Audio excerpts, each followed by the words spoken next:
I'm Curtis. I'm Ashleigh. No, just kidding. I'm Ashleigh. And I'm Curtis. And together we're Information Lane. Welcome to episode number 8. Number 8. Everybody say hello to Mike. Yes. What's up, Mike? Howdy. Today we're going to talk about triggers. Yeah, we got a few ding, things. Ding, ding, ding, triggers. There's a few things on deck tonight. So if Yeah. you got any questions, any concerns, and any of your triggers, drop them in the comment box. Yeah. So Mike, you want to ask a couple questions since Curtis had a seizure on Sunday, and I want to ask you some questions about yours too on Tuesday. Right. One, want to thank everybody for tuning in. We are doing great, guys. Growing by leaps and bounds every episode. Want to thank everyone supporting us.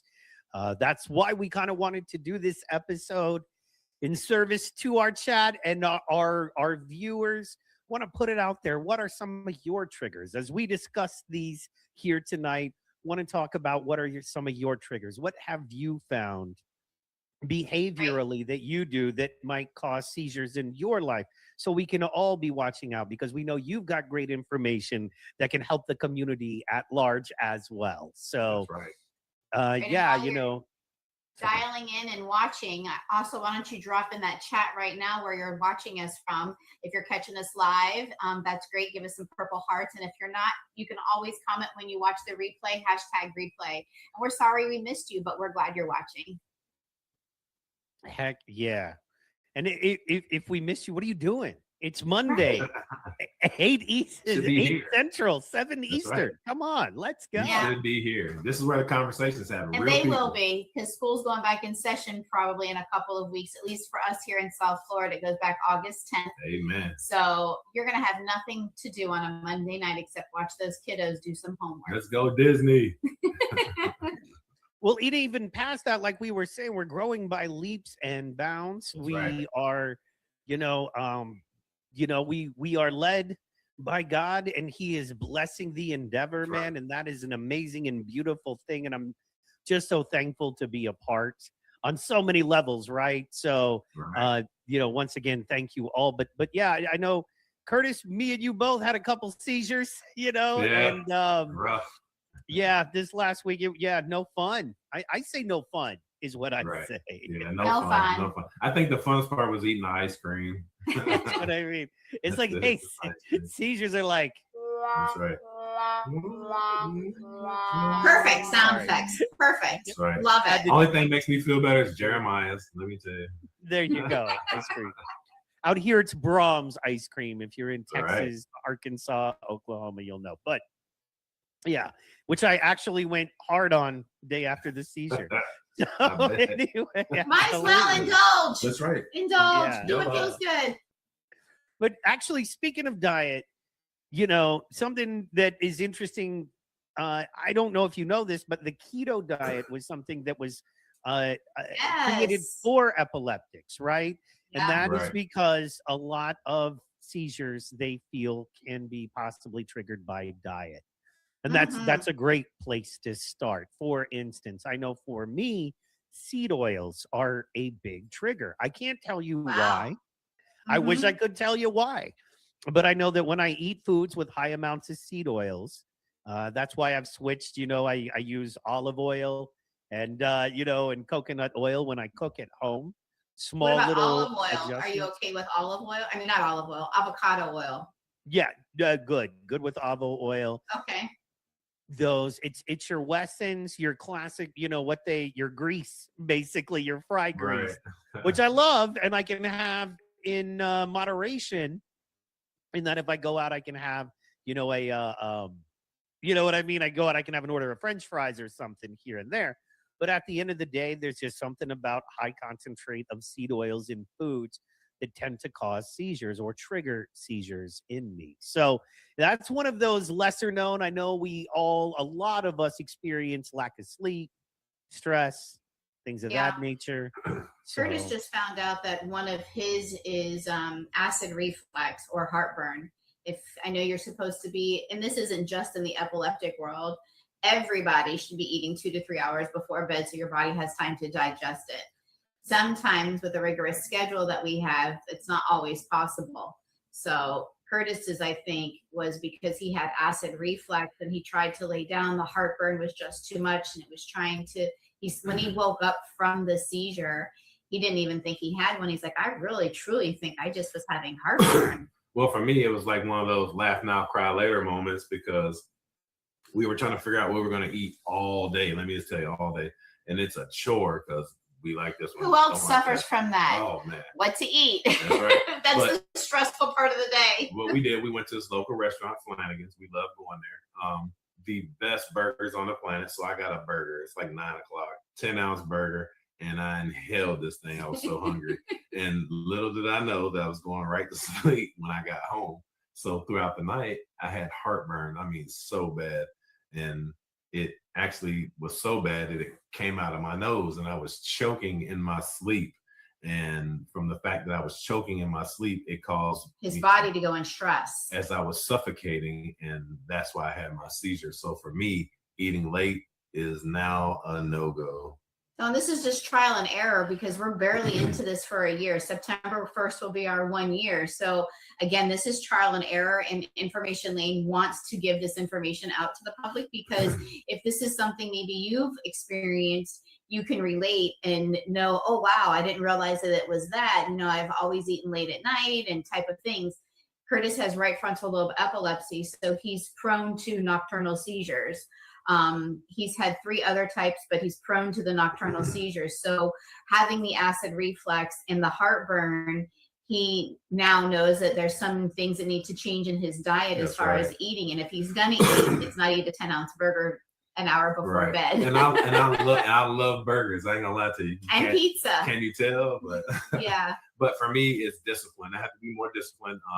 And if I do eat late, I have to eat things that are going to digest easily. I need some salad in my life. Like I have to eat something that's more healthy for me that late if I'm not going to get to burn it off. Because all I do is cry about trying to lose weight. But then here I go smashing a 10-ounce burger in less than 30 minutes. You know what I mean? So I have to work on some things myself. But that's not my only trigger. I have stress. So for me, that's why I'm so passive.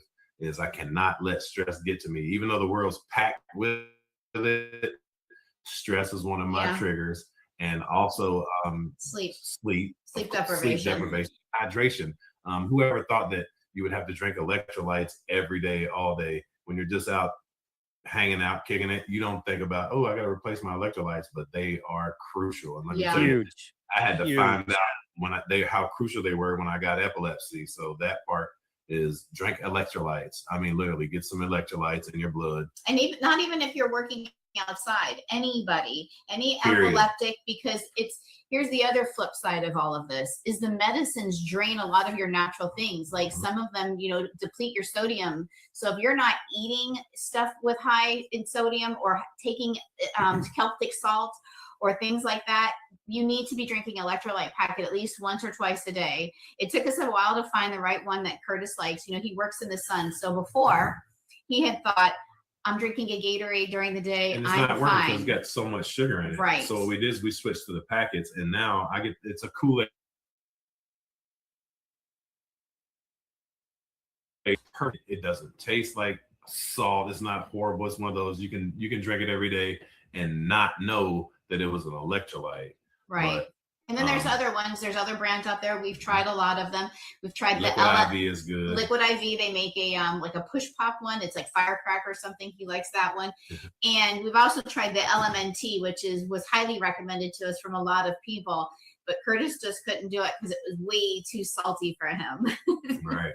And then, like I said, stress. So that's why we get in the zone. You find something that you like to do, and you just kill it. You know what I mean? Fill that negative space with some positivity. Mike, what are your triggers? I know you got a couple more over there. Yeah, let's hear them.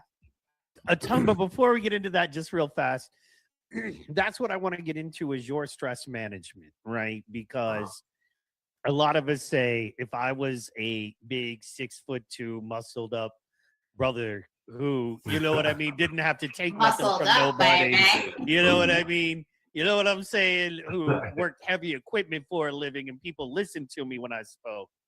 You know what I mean? I wouldn't deal with the level of stress I do in this world. But you kind of, And yeah, to a certain extent, but you also go, yeah, man, but also there's being a human being, right? And there's being the man I'm called to be. And that takes precedent over bullying people to make my life easier around me immediately. And that's cool, man. That's love, that's empathy, respect. But that does induce a lot of stress in all of us. Yeah. So, like, what are some of your stress management tips, man? What are some of the ways you go, hey, man, I'm at 75, 100 is real close. I should be at 50. Right. Let me work on getting to 60 instead of, if things just keep progressing without me stepping in, you know what I mean? I'm going to be at 100 real quick. You know what I mean? Music and poetry. Well, truthfully, I like my podcast families. You know what I mean? We get on here, we have fun. We're ourselves. We're allowed to be ourselves. We don't have to be something that we're not for people who don't understand why we are the way we are. But also, for me, it's the motivation. That the stress leaves me when I can motivate someone else to have a great day, because that is a stress relief for me. To see someone else succeed, it creates joy in my heart. And I've lived so much negativity that who wants to keep living negative? You know what I mean? Like, that's the 50%, 60%. I'm tired of the negative part. So when I got rid of that part, I mean, my days are filled with just positivity. I mean, my heart is full right now. And I did nothing today. I went and got a couple of groceries. Well, don't let me lie. I had a meeting today with this young lady, wonderful young lady. But you'll meet her soon. But for me, the stress is just being there for others. That's my stress relief. Heck yeah. And you did this. This is a thing. This is not nothing, sir. Right? No, this is part of my life. This is my life. So I do this every day. This is the joyous part of his life. One day you'll see us 7 days a week. Yay! Right. Yes, I'm kidding. I'm stoked, man. Absolutely. That's cool. So, and as far as triggers go, yeah, man, definitely for me, dehydration. That is a big one for a lot of folks, and that's something that, while we're talking about it, to touch on with triggers, the idea is triggers can also help you in that it can show you when you're redlining your car. If your body and your brain is like your vehicle, and you're like, okay, well, I'm running on the wrong kind of oil, and the wrong kind of oil is going to seize up my engine eventually, and I can't do that.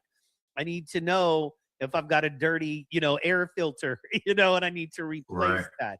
Need to watch my diet. I don't drink, but I know that is a big one for folks. I was just talking to somebody recently who, still drinks, and they were like, yeah, man, it's like every time I go to the bar and try to have a couple, I have a seizure. And I'm like, dog, homie, I was like, bro, we got to have a conversation about a lifestyle change here. You got to stop going where everybody knows your name.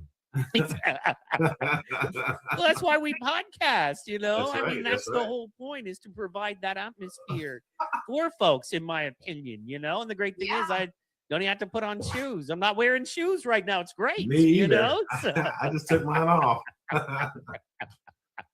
Let's go. Poor Ashleigh. Right. You know what I mean? It's okay. I'm so used to it. She has none on either. I do too. I have my sneakers on. Oh, okay. There's somewhere down. That's fair. Yeah. Well, one of the other down, Peanut. One of the other thing that is too for Curtis is attending church. So we one time did not go to church, and boy, let me tell you, he was not happy about it. We didn't attend church last Sunday either, but that's because he had a seizure at 8:15 in the morning. I was ready to go though. I ain't gonna lie, I was ready to come. I needed that worship. So he's going to get his fill this week because our church is doing worship week, and we're going to church tomorrow. We're going to do an extra service, and then we're going Tuesday night. We're going Wednesday night because they're doing a whole worship thing for the end of the summer. If you want to see what Information Lane really does in real life, just tune in, because there'll be clips dropped from our worship night. And let me tell you, it's going to be amazing. And if you don't just get up and dance around, like, come, we'll teach you how. Curtis isn't he's a modest singer, but when we worship at church, he is all about it. Hey, and it fills his cup so much. Don't let Mike fool you. He posted something today. That band he was listening to, boy, that was like, that worship music was fire. it was blues, jazz, all rolled into one. Jesus. Man, that guitar is just, that's I have basically that guitar, and that music is so good, man. Yes, sir. They were jamming. Yeah. It was the pocket. They were in the. Oh, it was so good. Yeah, it was really good. Yes, music is really good for the soul. Yeah. I think a lot of people use that as a healing technique. I know that I do when I have a stressful day at work, and I don't have epilepsy, but I still have triggers of things that trigger me because I do have anxiety. I do have PTSD from the nocturnal seizures. But for something for me to unwind is just to get in my car literally and just drive with the music on. And in fact, Curtis and I will sometimes do that together. Yeah, A1A, Beachfront Avenue, we're killing it. Yeah, sunroof open, windows down, joint in the hand, not in mine. Man, rack top down so your hair can blow? That's right. Yeah. The girlies was on standby. Just to call and say hi. Ashley stuffed them up. Vanilla with the music is really good too for some people. It's definitely funny. Yeah, yes. We got to get back to the structure of this show. We used to do a professional podcast, guys. Okay? Yes, we're professionals over here. We got to keep it politically correct. So another stress reliever for Curtis too, how he maintains his stress is Curtis. We're in a smoke state, and he's allowed a marijuana state. You have to have your card. So he's had his medical marijuana card for some time now. He had it before epilepsy. And in fact, we spoke with our neurologist about it, and the neurologist said it's fine. You just need to smoke the flower more than the vape pen. So, and by all means, I'm not telling you to go out and smoke no weed. Please don't think it like that. It's medical marijuana. I don't smoke it to get high. I smoke it to heal. Like when I smoke, it has a different effect on me than it does most. I don't run around and want to eat everything. It allows me to deal with ignorance. So that's a lot of stress that I just don't have to deal with. That's right. I zen and I get gone. And let me speak to that. It's important to know down to the strain. Yes. As well. So, we've done some work with Jinx, who is a, seed creator. He created 9 Pound Hammer. He did some work on some other strains and hybrids as well.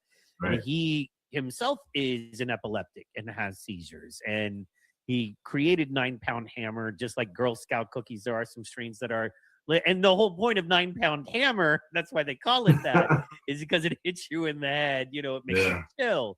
It like relaxes your brain waves. And that was the whole point, was to make you feel better. He was like, man, I just wanted something to make you feel better and then put you to sleep. And I was like, that's what perfect, right? But he says, watch out for like certain sativas. It's good to know. I tell all of my friends who are like going for the first time, into the dispensary with, epilepsy. I'm like, it's, indica means into couch. So when they ask you what you want, tell them you want indica, because it's a safe bet. Now it might just make you sleepy, and you might not feel fun, or, you want the Fruit Loops and you want to watch the cartoons. None of that. But it's safe, and then we can talk about hybrids and stuff like that. But when they ask, don't ask for the sativas so much, because those actually can make you feel like you had coffee. They can make your heart race, some of them. Yeah. You want to be careful if you don't know what you're doing. For sure. Right. So, yeah. And that's why it's important to find you a place that like the workers know their stuff. So like me, when I picked one, I'm not going to say no names on air, but I picked one, and they know when I walk in, they know my name. I'm not saying that that's a good thing, but they know exactly what I want. When I go to them, I say, what do you suggest today? And they get me exactly what I asked for without having to ask for it. And that's how you know you got a good person that you're dealing with. Bud tender. That's right. I call them bud tenders. Just make sure you pick a spot that you feel comfortable in, and then you'll have a great time. But if you go somewhere where people aren't educated, oh man. And it could be dangerous too. If somebody's telling you this is a hybrid and it's on the indica strand side and it's not, and you're at home enjoying yourself thinking, wow, I'm having a good time, and all of a sudden you're in this panic mode because something's triggered in you, you could possibly have a seizure. And I would also say, let me drop this disclaimer right now, before anybody watching is ever considering doing that, because I see a lot of people in different forums post about smoking marijuana, how it helps with epilepsy. Consult your doctor. Consult your doctor. hey, I've heard some things about it. I've done some research. Do you think this would be good for me? Consult your doctor. Obviously, the states that are okay to smoke in, the doctor's probably going to say yes, but the states that are no, they're probably going to say no. That's just common sense, I would think. But definitely speak to your doctor. And do your research. Do your research. Yep. You don't want to get out here and just by all means, Information Lane is not telling you to go smoke. So please do not go out there and roll nothing up, smoke it in Information Lane's name. But and if you're doing it for your doctor. First time, doing it around people that you trust, so that if something does happen, you are aware and they're aware. Again, you need to make sure that you have a circle of people. It's very important to be safe more than anything else. That's right. And a circle of snacks, probably. That's right. If you're not prepared, you will get munchies. Hey, I just bought some s'mores cinnamon rolls today. I bought it some cake log at Costco. Just wait till the show's over. Okay, so like right. The one of the most healthy like snacks you can get is the dark chocolate bark with the almond in it. And stuff. We like that almond too. butter. Yeah, that's my jam. And I like the dark chocolate Lindor truffles. Yes. Another thing too that I wish Curtis liked, but Costco sells these protein balls, and they're oatmeal with peanut butter and chocolate chips in them, and they're like little balls. And they're oatmeal. Exactly, come on, Mike. Exactly. You understand? I was a comedian for a long time. Could have got her. Just pop a ball in your mouth. You'll feel better. Could have got you. Hey, but protein. She gave me protein balls. Don't go there, Mike. Hey, protein balls.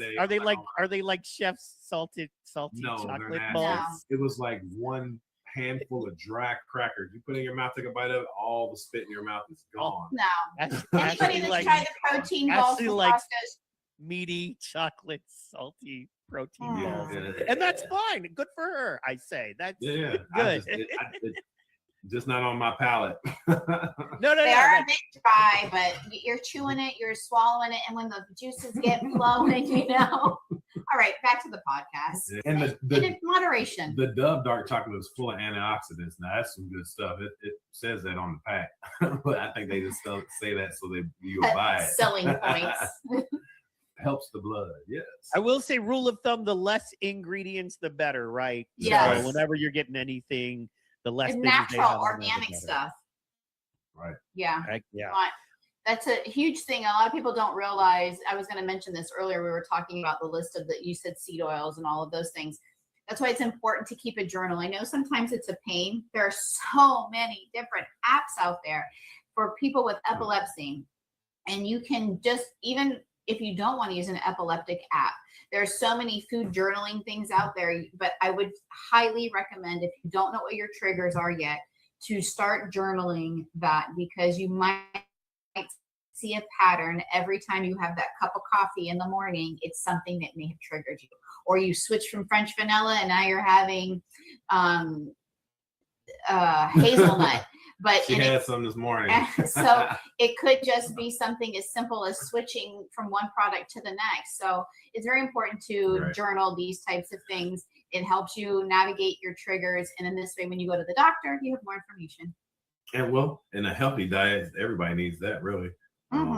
Fast food is taking over the world. So we really don't depend on real food anymore. But I think meal prep for people with epilepsy, vegetables, it's a must. Omega-3s, do some research. Omega-3s is brain food. I eat a lot of fish. Just definitely change your diet. Change your life. Waters. That was the seizure I had on Tuesday is still kind of a mystery. And all I can really think is if it's because I ran out of omega-3s last week and I just didn't take them. This last one on Tuesday is hard because most of the time, and I just got through that heavy move in the summer, heat, lack of sleep, that strain. Almost power. Expected a seizure, didn't get one. Yeah, tornadoes. Fun times.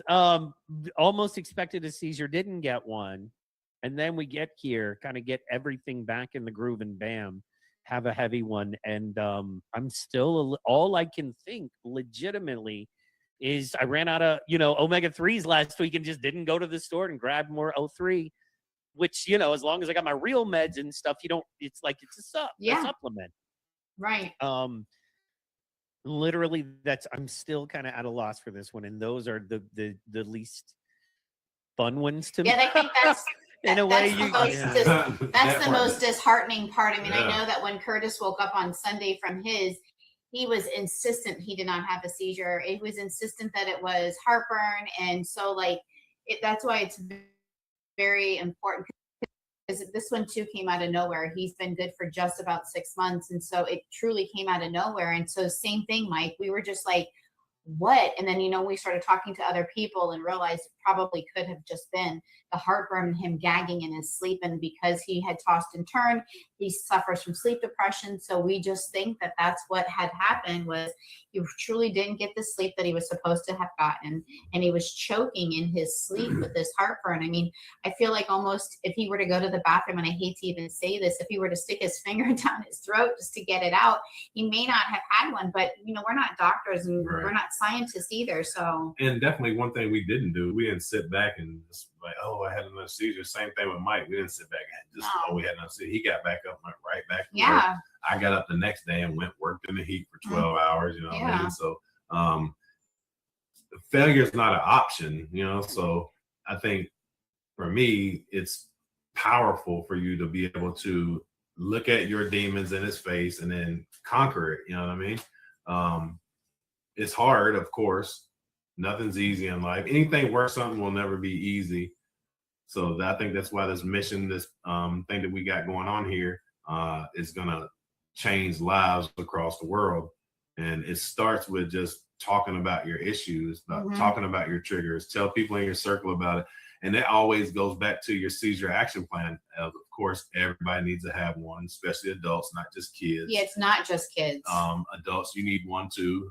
You work 40-hour jobs, you do things, you drive, so if you have a circle around you, you should probably give them the information, because if something happens to you, who knows who's going to be there when you need that help. And it's important to include your rescue medication in your seizure action plan. If you have a seizure, let someone know where you keep them at. If they're in your home, they're visiting you. It's important to have a circle of people. I know some people feel that they don't have anyone, or they don't have a circle of people because their families isolated them because they have epilepsy and they just don't want to deal with it. And it's very sad that people do that. It's horrible. But what I will say is it's important for you to educate the ones that are closest and around you, because it truly can make a saving change. That's right. And just like I said, always be honest, be upfront, because no one can help you if you don't tell them the truth. It's like that story called The Boy Who Cried Wolf.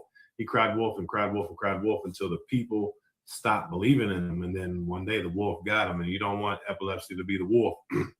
So make sure you guys are sharing this information, because awareness starts at home. You are the one with epilepsy, and you need the people around. You got to, say for instance, you're the star player on the team, and now you have to build a team around you who's going to get you to the championship, and the championship is another day. So make sure that your circle around you is super strong. You can trust them. And that's where vulnerability comes in. You have to be vulnerable sometimes to have people to trust you, or you to even trust them. So that goes back to your mental health. If your mental health is unstable, please reach out to somebody and get right, because we want you to heal in a proper fashion. We're always here for anyone who's having things going on. And that's what this platform is for. It's for everybody to come get the information that they need. And like I said, shoot a seizure action plan into your family, make it your daily. And talk about the do's and don'ts with your people too. It's really important. A lot of us older people, we're in our 50s. And so a lot of people my age think that you put a spoon in their mouth, and that's so far from the truth. So it's really important to talk to people and let them know, hey, I trust you. I feel comfortable around you. I need for you to know that I have epilepsy and I have seizures. And if I have a seizure, these are the things that I need to be done. Just like the show, these are the triggers. You have to put your triggers on there. You have to let people know what triggers you. So that way, if something ever happens, no one has to sit there and say, oh, I don't know what happened. I don't know what's going on. It could either be dehydration. It could be lack of sleep. It could be you're hungry. It could be just photosynthesis. It could be anything. Whatever your trigger is, put it on your action plan. That way people are aware of your situation. That way when it happens, you're not in the dark. Right. I mean, some people you can't say photosynthesis and then act like we all just know what. Wait. I was gonna say that's what I was gonna say was flashing light. Some people just don't know that either, and it could just be something so small, you know, like if you're, as I was gonna say, if you're at a movie and you're hanging out with friends and you guys are watching a movie, and then there comes a part on and it's like starts flashing, and they're in a, you know, a party environment type thing, something like that in a dark room could trigger someone that has and they also seizures. say like flashing lights, like ambulance, fire trucks, and things like that, and loud noises. We have a friend, Rose and Ashleigh. Shout out to my dog, my hero, Ashleigh and Rose. A flicker and light is a trigger for them. So just if you have a light bulb that's in your house, it's just barely flickering, and just a bare flicker, it causes seizures. It's some of the smallest things you wouldn't think. People that have hi-hats in their house and then they have a fan going on, you will see that like a trigger from the flash. And sometimes that even can trigger someone. And I only know this because we've discussed these types of things. And even if you got a whack light bulb, that's gonna do it too. So change your light bulbs. Change your light bulbs. I don't know if it triggers seizure. I'm extremely sensitive to it, extremely aware. If there's anything like that, it bothers the heck out of it. Like I can't, you know what I mean? I have to fix it immediately. So yeah, we went to Chili's with Rose and them the other day, and I'm telling you, she was upset about that light, and I never really thought about that. You know what I mean? She was like, just that little bitty flicker could cause Ashleigh to have a seizure. And by all means, we definitely don't want the hero to have no seizures. So, and in the beginning, when Curtis was first diagnosed, we were out one time at the sunset, and it started to get dark, and we were on our way to go pick up pizza, and there was a ambulance that had drove by, and he's like, I don't feel good. He had to close his eyes, and I don't think that it was triggering him. I just think because it was all so new, it could have possibly been a trigger, but now, because he's in construction and he sees flashing lights all the time, they are definitely not a trigger. We know that for a fact. But what I would say is that you just need to be careful of where you're at, your environment. I would always carry a pair of sunglasses. That's what our hero, Ashleigh Howell, does. She has sunglasses with her all the time. You never know the environment you're in. Even sometimes our religious people that are going to church, if your church has a stage and the lights and the this, you don't want to be in church having a seizure. I mean, it's going to happen. And it's one of those invisible diseases. You don't know when it's coming, but just be prepared. That's right. And like I said, if you're on a rescue med, make sure it's accessible and that the person that's administering it to you knows what they're doing, because that could be the difference between life and death sometimes. So definitely be prepared, educate yourself, and remember, awareness is key. Yeah. Absolutely. I'm checking out. One thing, wait, before you go on, I also want to say this too, because we've watched, we've been a part of several different platforms of on social media about epilepsy and triggers and stuff. I didn't know, but some people are triggered by intimacy. So you just need to be careful. And, you know, if you're in a relationship, if you're single and you're not, just inform the person. It's not something to be embarrassed about.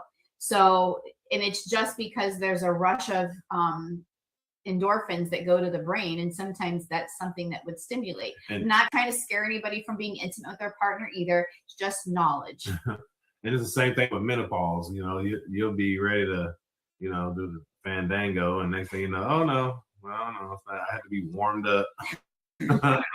Curtis, are you telling us about menopause, sir? Yeah, I'm living it. Oh, brother, we're swimming in the same sea.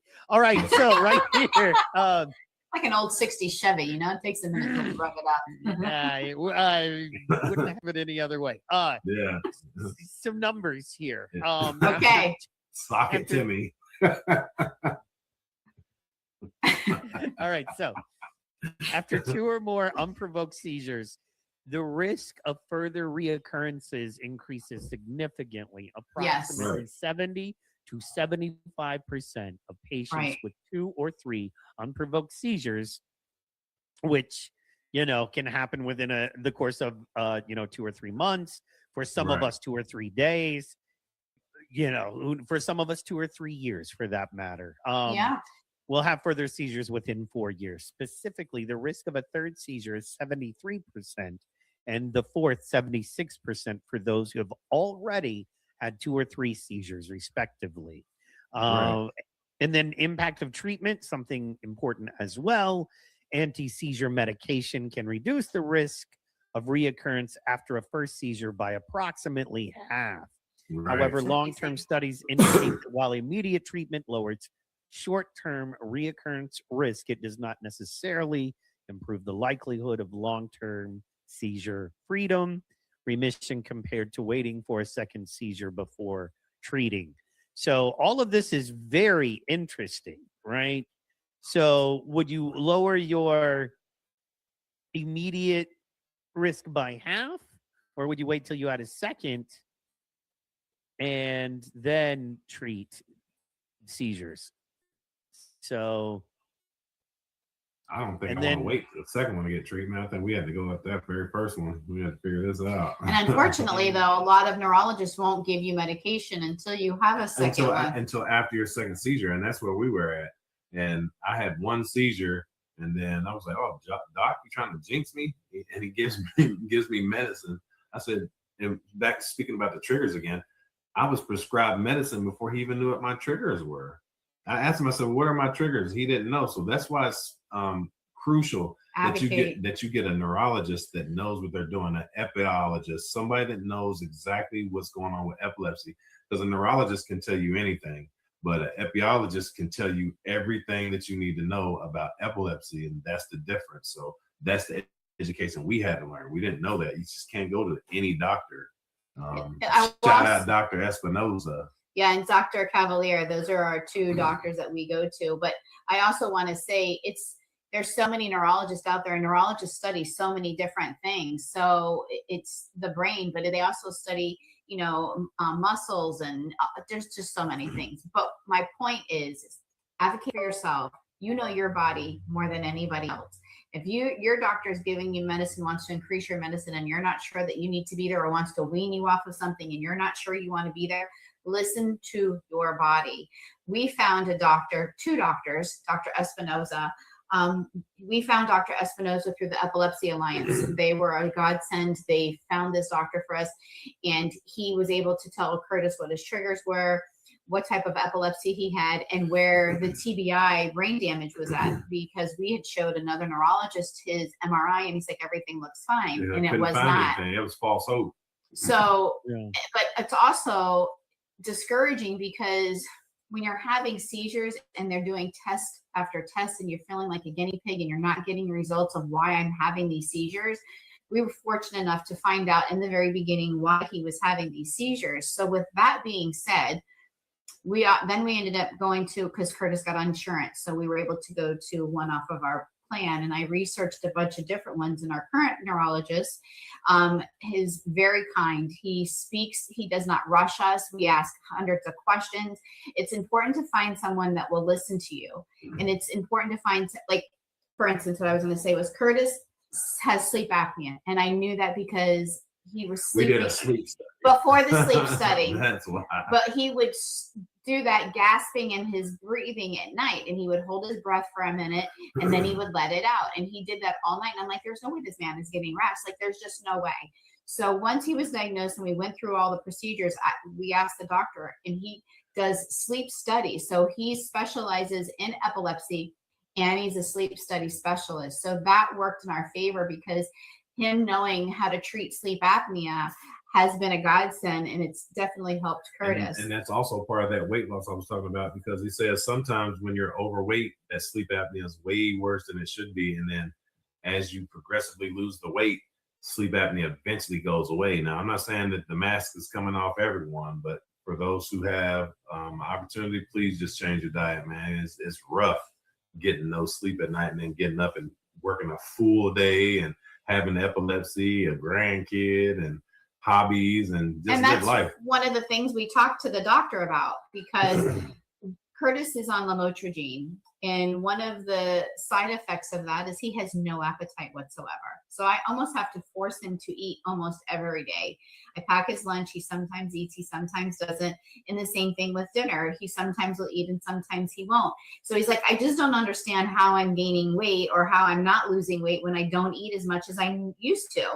So what the doctor told him is you're not intaking enough calories into your diet for your body to even burn anything. Yeah, but that's still, like I said, it's also no offense, but that's welcome to the getting old club. Okay, right? Like, dude, any man over a certain age, man, you know, we're in the gym, we're working out, we got to just eat a ton more protein, dude.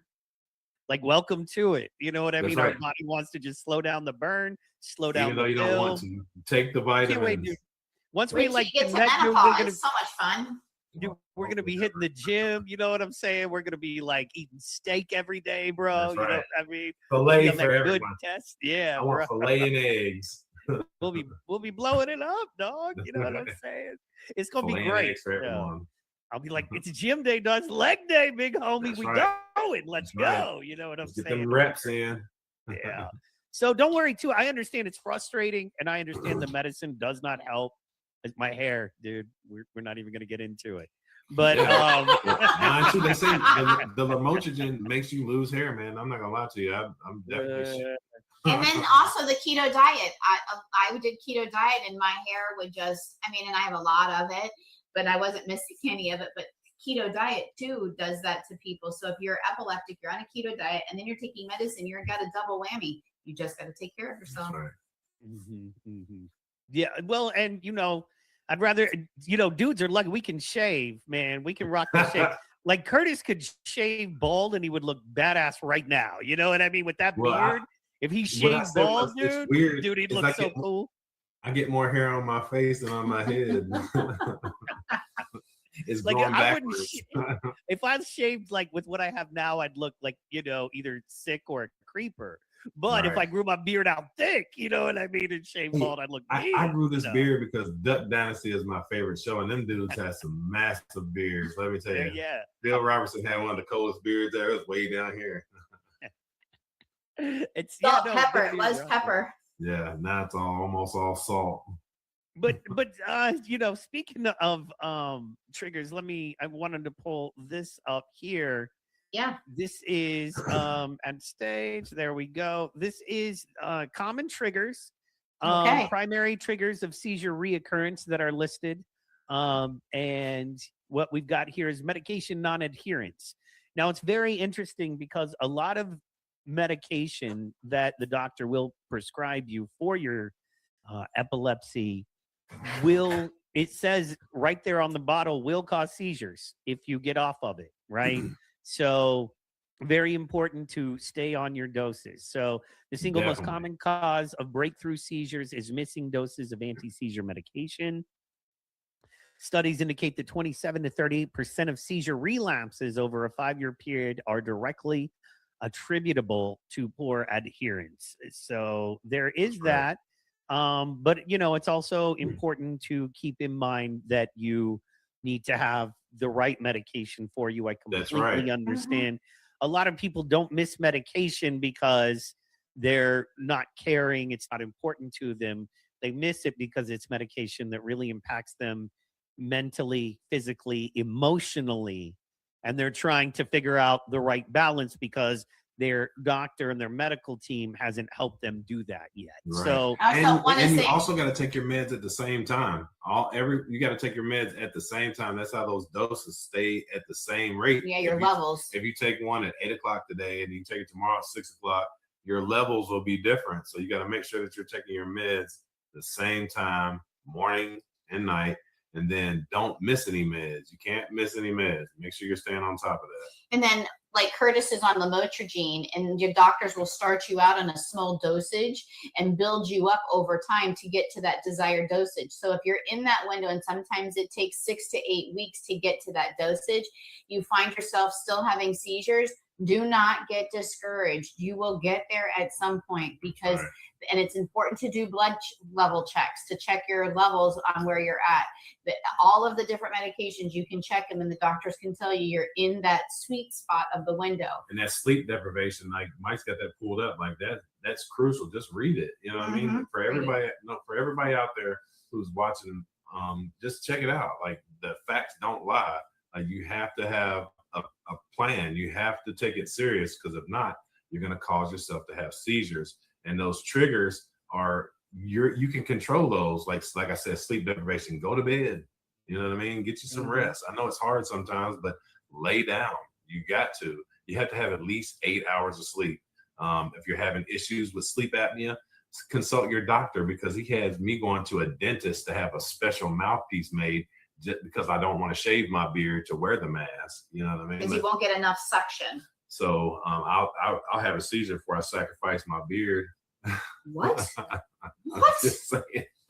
But oh my goodness, that's another show. That's right. Tune in next week. You know, like we're trying to make you like the poster boy. You can't be saying stuff like that. You know what I'm saying? Like, oh my goodness. But yeah, yes, definitely sleep apnea is a trigger. You got to make sure you're staying on top of that. And like I said, if the doctor prescribes you a mouthpiece, go get the mouthpiece, because that's what's best for business. Yes, for sure. Yeah, absolutely. And you know, with that sleep deprivation, it's something where I think people around you need to understand that as an epileptic, your sleep patterns may be a little off, and they may need to try to work around that some. That's right. There are times we can't have FOMO. You can't be a fear of missing out. You got to know that your body needs to relax. If your friends are going out to kick it, you know you can't. You know what I mean? Go home and relax. Let them do what they do, and you do what you do. Don't feel like you're any burden. Don't think you're any less. You just need more rest than others. That's what I say.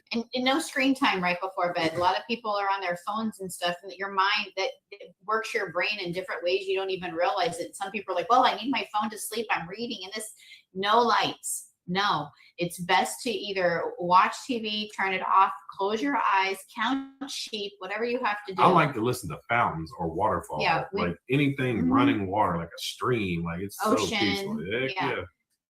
Definitely peaceful. Heck yeah, I like that too. Meditation. I listen to podcasts like one person talking, but yeah. And then the next one is alcohol and substance abuse. Binge drinking, heavy alcohol consumption acts as a direct proconvulsant.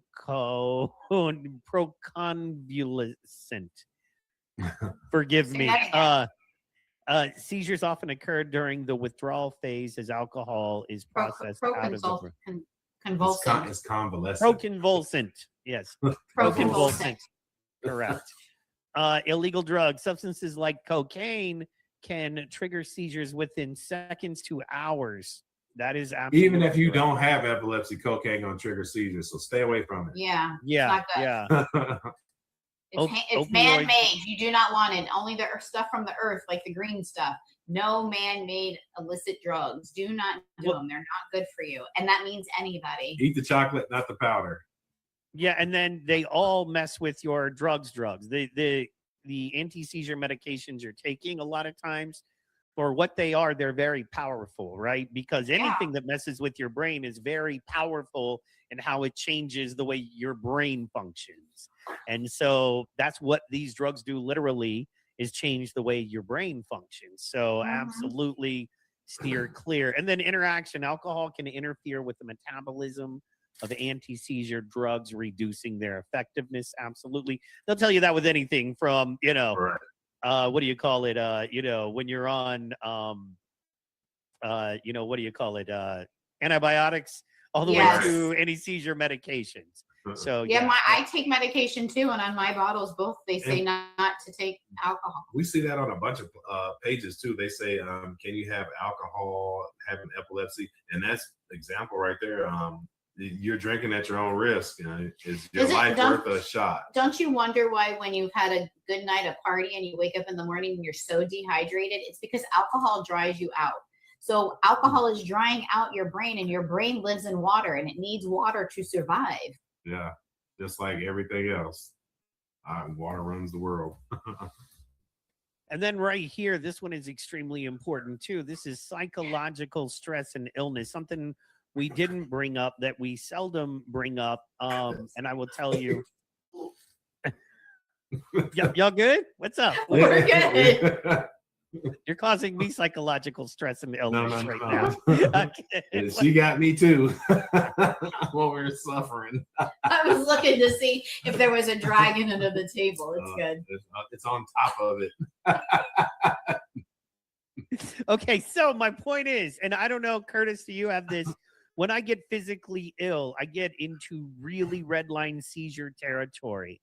My wife will tell you, like, when I get the flu or when I just get sick, like, running a fever, laying in the bed, like, oh, I'm sick. Right. There is a lot of times that will be followed with a seizure. It is red line seizure territory. It is, and that's one of mine too. That's why I try to stay away from like sick individuals. I don't like. Yeah. We clean up, we wash our hands. You know what I mean? Like we make our daughter wash her hands, wash all her clothes because she goes to school and sees them little dirty kids sometimes, and we can't afford to be getting sick around here because those seizures are real. And I think when your temperature goes up above the natural temperature, that's seizure activity. So, and I work in an office, so I'm always like, if anybody's sneezing or anything, I'm like, are you sick? Do you not feel good? I'm like, I'm out of here, because I won't stay at work if somebody's like that. I don't want to put him at risk to have a seizure. But I'm not going to say we're not going to get sick, of course. You know what I mean? Just when you do get sick, we have to treat it a little different than most people do. We definitely have to stay on top of our fevers. You got to make sure you're eating the correct diet. You got to stay hydrated. It's a lot more steps than somebody who doesn't have epilepsy. Which also plays a factor into your nutrition, because if your body's not getting the nutrition it needs, you could get susceptible to some kind of virus or something in the air. And like I said, wash your hands. Keep your hands washed. Correct. Absolutely. And then, of course, it touches on emotional stress, which we have touched on. High stress levels actually scientifically cause hormonal changes. And, of course, that's sleep disturbances as well. And that indirectly lowers the seizure threshold. And then, of course, metabolic imbalances, conditions such as low blood sugar. I think our brother Enrique, shout out Enrique, we love you. Shout out Enrique. I spoke to you earlier. Yeah, we love you, brother. Absolutely.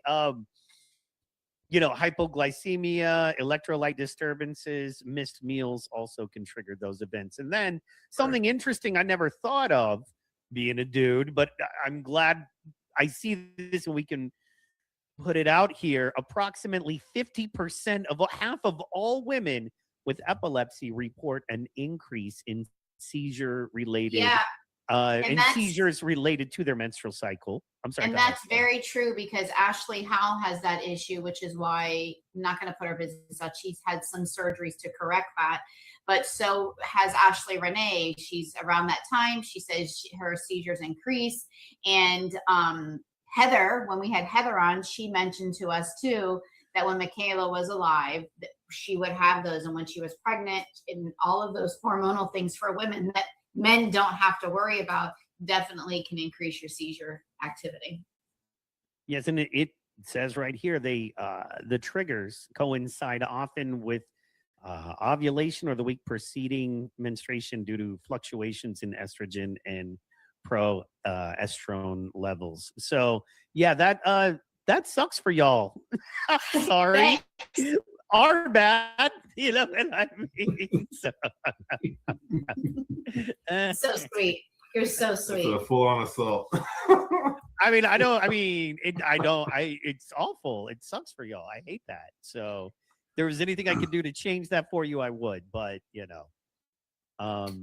we will just be good dudes to our ladies and go from there, I guess. So, but yeah, no, it's kind of like we were talking about the less fortunate and the seizures. A lot of those folks can suffer from, or the epileptics in those groups that aren't getting the help they need, because either they don't even know maybe that they're epileptic, versus man, what are you going to do? Tell somebody you're even more helpless and weak when you're in a helpless and weak situation. Right. And that's because when you tell somebody that, people already look at you negatively. They don't ever think, oh, well, man, he's still a great human being. Oh, he has seizures. We can't hang out with him no more. She has seizures. She can't work here. She's weird. They're different.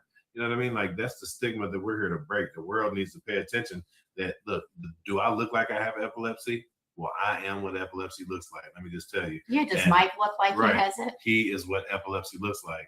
And there's 3.4 million other people that look just the same as epilepsy, because that's what we look like. You would never know unless we told you. And that's why we're here. We're here to bring other people out, let them feel comfortable in the skin that they're in, and don't let the stigma get to you. And please don't put a spoon in my mouth. Roll me on my side. Make sure there's nothing in my mouth, and stay with me. That's all I'm asking.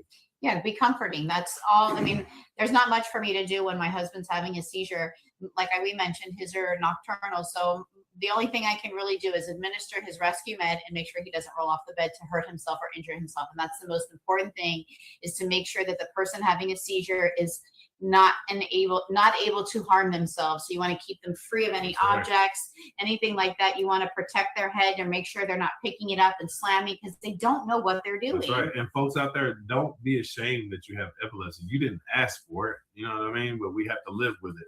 And like I said, we're a support group, and we don't leave from the front or the back. We lock arms side to side, and we carry this journey together. So when you're feeling a little down and out, you're feeling out of place, just reach out to one of us, because we're always available. And if we don't get right to you, we'll get back to you. And it'll be from us. It won't be from somebody just script writing, or it won't be a bot. It'll be actually Ashleigh, Curtis, or Mike that you're speaking to. And that's where we're different from everyone else. There's no one doing what we're doing. We're out here showing you that there's real life after epilepsy. We're trying to build you up. We're giving confidence. And it's all because that's what we looked for when we were diagnosed. So now we're the change that we requested. And I'm so grateful that I'm able to do this for you guys, and for my family, and for Mike, and for Enrique, and for the Heathers. You know what I mean? Like, this is bigger than just one person. This is a team effort. And let me tell you, we're going to the Super Bowl with this one. Yeah, for sure. If I can ask, I know we're getting late, but I have a couple more questions I'd like to ask. Go for it. Come on down. Couple things. Since you started the podcast, do you feel empowered, almost not almost happy when you come out of your seizure? Because we could never be happy, but almost like, okay, I've slayed another demon, and I want to bring it to the team. I want to bring it to the family. I want to put it down and show we can do this, and we can come out of this, and we can be successful. And it, how is, since the groups and the podcast started, how has that changed your experience when you go through all of this? And that's for both of you guys. For me, in the beginning, I was a little nervous when we started doing the podcast thing, and that's only because of the stigma that the world placed on me. But I love doing what I do. I can't say it enough. Like, I love doing what I do. And from the beginning till now, I feel like I've educated enough to where I can actually help someone. I'm not just giving people information that I just looked up. I've researched it. We live it. So that gives me most of my strength. And also just knowing that I have another day. Some people don't get blessed with this day. I'm just grateful that I have one. And since the podcast, it really gives me the opportunity to get out to a community who needs help. And that's what we're here for. I will say that after this last recent seizure, this is the first seizure he's had since we've done the podcast. One of the first things that I said to him, because as epileptic people know, and probably will agree with me, you go through a wave of emotions when you come out of it in that post-critical stage. In the beginning, you're like, what happened? And you're super tired and you want to lay down.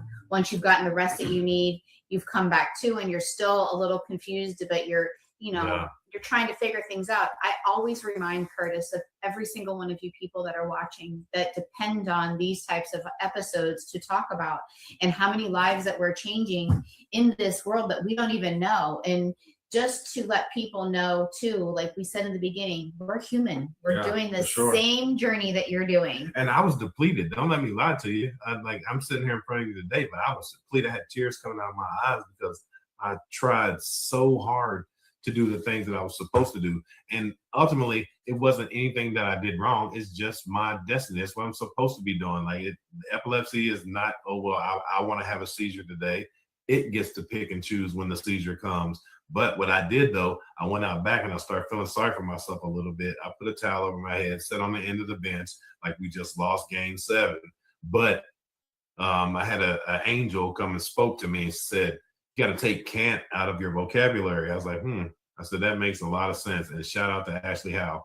But from the beginning of the show to the end of the show where I'm at right now, I'm a totally different man. And I'm able to come to you and tell you my story with passion on my heart. And it's vulnerable. It's coming from inside me. So if you know me and you know I have never said anything to you, I'm talking to you right now. Yeah. But it's important.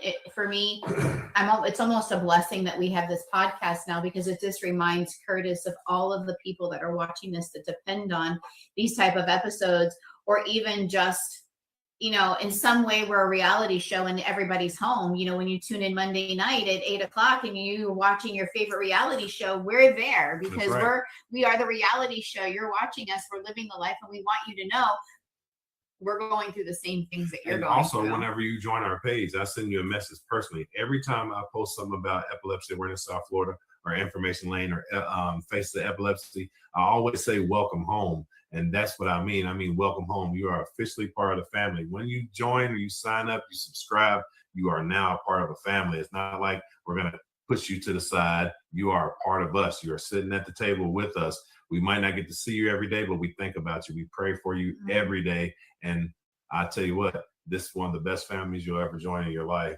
Sometimes the most powerful thing is people praying for you that you don't even know. The other thing I want to say is in our meeting today that we had with this young lady, that she's going to be a guest on our episode coming up on August 15th. So if you want to know about that, tune in. We were informed that you couldn't message us from our Facebook page. So I'm going to fix that. So if anybody wants to message us, you'll be able to do that start Monday. So you can reach out to us directly to do that. That's wild. Yeah, we got to fix that right away. Absolutely. Yeah. So before we close out, we're going to do our little shout outs, how you can find us. And then Curtis is going to take us out into a prayer. So you can find us on Instagram at Information Lane. You can also find us on Rumble and YouTube at Information Lane. Please do not forget to subscribe, like, and share the content. It's super important. You can find us on Facebook at The Feed, and our Faces of Epilepsy. You can find us on our page at Epilepsy Awareness SFL for South Florida, and it's just abbreviated for that. And it doesn't mean that you have to be in Florida to join the page. It's for anybody, but we are based in South Florida, so that's why we titled it that way. I'm Ashleigh Lane Ashleigh Merklin Lane on Facebook, and he is Curtis Lane on Facebook. So we would love for you to like, subscribe, and join the fun. And I'm gonna let Curtis take us out in a prayer. All right, just let me say this before we go. All you men out there, just remember, it's okay to not be okay. Reach out. You don't have to carry this war by yourself. I'm here. If you need to speak to me, I just gave you all my page information. Reach out and I'll reach back out to you. So to end the show, I'd love for you guys to bow your head with us and please say this prayer with us. Heavenly Father, thank you for guiding our mission and giving us the strength to serve others. Fill our hearts with compassion, break down barriers, and help us bring hope, healing, and awareness to those who need it. Lord, lead our steps and bless our purpose. And that's in Jesus' name we pray. Amen. Amen. Everybody have a blessed week.